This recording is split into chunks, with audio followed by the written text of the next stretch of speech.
І прамаўляў ён да вучняў сваіх. Быў адзін багаты чалавек, які меў аканома, і зняславілі таго перад гаспадаром, што распускае яго дабро. І паклікаў ён яго і гаворыць яму: «Што я чую пра цябе? Здай справаздачу аканомства твайго, бо ўжо не можаш быць аканомам». І гаворыць сабе аканом: «Што мне рабіць, калі гаспадар мой адбірае ад мяне аканомства? Капаць не магу, а жабраваць саромеюся.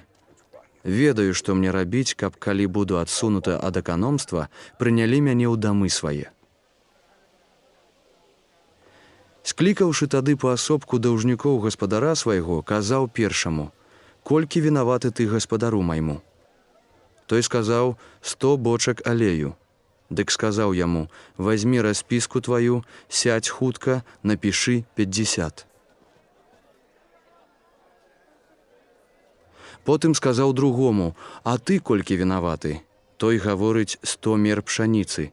Гаворыць яму: «Вазьмі распіску тваю, ды напішы 80». Дык пахваліў гаспадар аканома нягоднага, што разумна зрабіў, бо сыны гэтага веку разумнейшыя ў родзе сваім за сыноў святла. І я вам кажу, здабывайце сабе сяброў мамонай нягоднай, каб, калі яе не стане, прынялі вас у вечныя сялібы. Хто верны ў малым, і ў вялікім верны, а хто ў малым нягодны, і ў вялікім нягодны.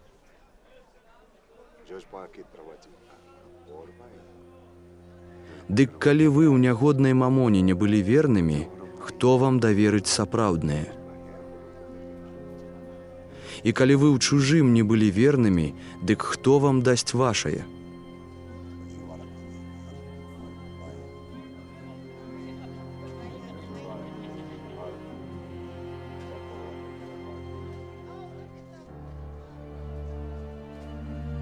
Ніводзін слуга не можа двум гаспадарам служыць.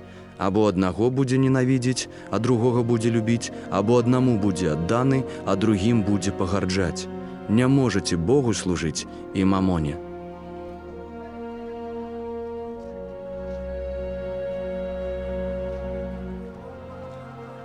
А гэта ўсё слухалі фарысеі, якія былі хцівымі і кпілі з яго. Дык гаворыць ім: «Вы уважаецеся за справядлівых перад людзьмі, але Бог ведае сэрцы вашыя, бо што для людзей з'яўляецца высокім, тое ў Бога агіда». Законы прарокі былі аж да Яна, а адгэтуль весціцца валадарства Божае, і кожны дзеля яго сілу прымяняе.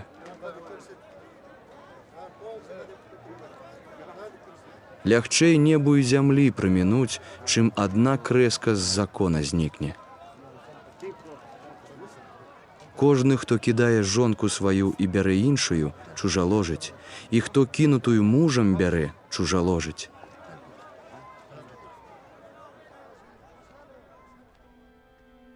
Жыў адзін багаты чалавек і апранаўся ў пурпур і вісон, ды штодзённа бліскуча баляваў. І нейкі жабрак імем Лазар ляжаў увесь у больках каля яго брамы і прагнуў заспакоіць голад крошкамі, што спадалі са стала багацея, але ніхто яму не даваў, толькі сабакі прыходзілі і лізалі болькі яго. І сталася, што жабрак памёр, і анёлы занеслі яго на ўлонне Абрагама. Памёр таксама багацей і быў пахаваны. І калі ў пекле быў ён у пакутах, узводзячы вочы свае, убачыў здалёк Абрагама і на ўлонні яго Лазара. І, закрычаўшы, сказаў: «Ойча Абрагам, злітуйся нада мной і пашлі Лазара, хай умочыць у вадзе канец пальца свайго і змочыць язык мой, бо мучуся ў полымі». І сказаў Абрагам: «Сыне, прыпомні, як ты ў жыцці сваім карыстаўся даброццямі тваімі, а Лазар гэтак жа благаццём. Ён цяпер тут суцяшаецца, а ты пакутуеш.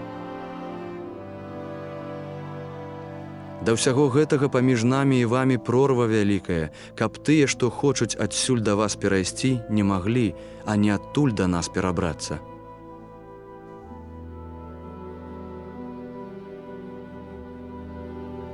Дык гаворыць: Малю цябе, ойча, каб паслаў яго ў дом бацькі майго, бо маю 5 братоў, каб засведчыў ім, каб і яны не прыйшлі ў гэтае месца пакутаў. Кажа яму Абрагам: маюць Майсея і прарокаў, хай слухаюць іх. Але ён сказаў: не, ойча Абрагам, але калі хто з памершых пойдзе да іх, навернуцца. А ён гаворыць яму: калі не слухаюць Майсея і прарокаў, ды каб і хто з мёртвых паўстаў, не павераць.